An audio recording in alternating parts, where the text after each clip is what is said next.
Welcome to week 2, day 9. Today we're going to talk about some of the changes you may need to make to keep seeing the success you want to see, and that is going to happen in your environment. You spend the majority of your time at work and at home, so if those two things aren't going to help you be successful, you're going to have an uphill battle. So one of the things people really struggle is figuring out how to change their environment to go along with their goals. If you want to feel better and lose the weight, one of the best things you can do is sleep more. And if you're staying up an extra hour watching another TV show that you know you probably shouldn't and save it for tomorrow, that's an hour of sleep you lost, which means you're going to have less energy coming from getting rest and recovery, which means you're going to eat more, which means you're going to have a harder time losing weight because you're hungry and you're irritable and you need more caffeine and you're kind of always running on edge. So the problem isn't to say, well, I got to eat less, I got to have less caffeine, I got to drink less coffee. The problem is solved by saying, I need to get to bed earlier. And if the TV is keeping you up late, make that change. You got to change your environment to make that better. Okay? You can't expect it to get better if you don't actually make the change and cut the problem off at the root. This is one of the biggest problems people have with starting a diet is they're looking at a diet as though it will fix them, instead of realizing that the diet is a tool to work along with the change they need to make. No perfect eating will ever outdo not sleeping. No perfect workout plan will ever outwork a bad diet. Right? So there's nothing that's going to outdo these basic tenets of eating natural, good foods, getting the sleep you need, and getting the movement and exercise you need. One cannot compensate for the other. They are all essential parts of life. And if something in your environment is keeping you from doing that well, that needs to go. Because at the end of the day, you have to ask yourself, what do you really want? Do you want to watch every Netflix show that comes on? Or do you want to feel good about yourself, be able to wear what you want and feel healthy and happy and be able to do what you want? These things are not hard choices, but they do require sacrifice. Next, you have to think about your pantry. Do you have a bunch of snack foods even though you don't want to snack? Then why do you have the chips? Why do you have the crackers and the stuff for the kids or whatever, your roommate, anything you have? Why is that there? You can't eat what isn't in the house. So when you go to the food store, stop buying snack food. When you go out to eat, don't bring leftovers home. Think about this. When you do go out to eat and you have a cheap meal or you enjoy a night out, don't bring that home and make it a whole cheap weekend off of leftovers from something. Leave that where it is. Don't bring that stuff into the house, into your home, wherever you are. Keep that pantry filled with things that are going to be healthy or things that are not going to be snackable. That's going to make it really simple to do it. But don't think that I'm going to have self-control and I'll never eat these chips. When you're tired, you get home from work and you're exhausted and you had an argument or your kids are crazy or whatever it is, you're going to have that low willpower, and that will lead you to, oh, those chips sound really good.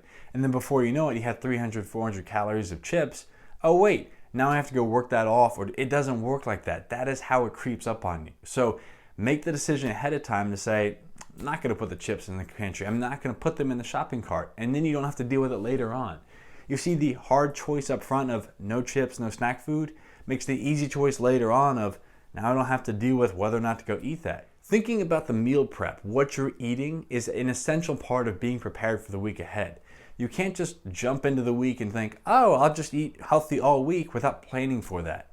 Think about, what are you going to eat for lunch every day? What are you going to eat for dinner? When you come home from work, if you have a late shift, are you going to just feel like I'm going to make an hour-long dinner? Or are you just going to grab something on the way home or just eat popcorn and snacks and not even eat a real meal? A soda and then having some chips is not going to get you the nutrients you need. Therefore, you're going to be hungry. Therefore, you will continue to snack. Therefore, you will continue to eat later. Therefore, you will stay up later, not sleep as well, and then not feel good the next day. It's a vicious cycle that keeps going and going and going. Instead, think, what day do I have off? When can I go and meal prep or get something that I can make in bulk, whether it's chicken, turkey, a bunch of vegetables? Make that, put it in containers, and have it available. So when I do get home from work, I can have a salad with some meat on top of it. Boom. When I do go to work for lunch, I have a sandwich or anything. It does not have to be the essence of perfect healthy food. It just needs to be real food with nutrients.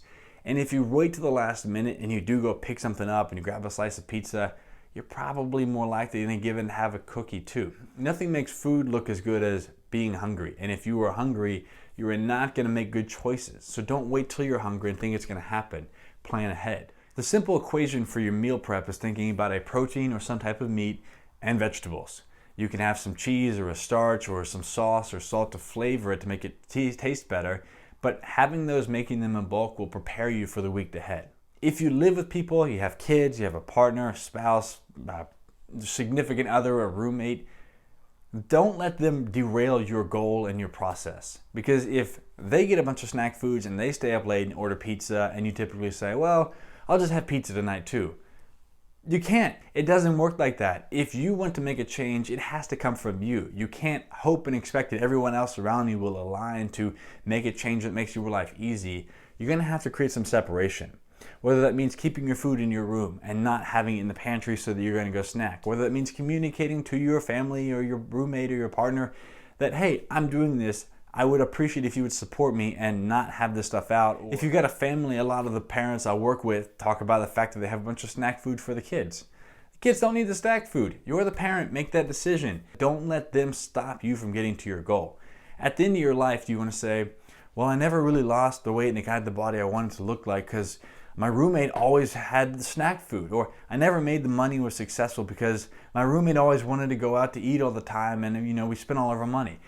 Don't blame your lack of success on your roommate and expect them to change, or your partner or your family. Make that decision for yourself and understand that the sacrifice of creating some separation and having different goals is a hard choice you make up front, but it is an easy choice later on of seeing the results you want.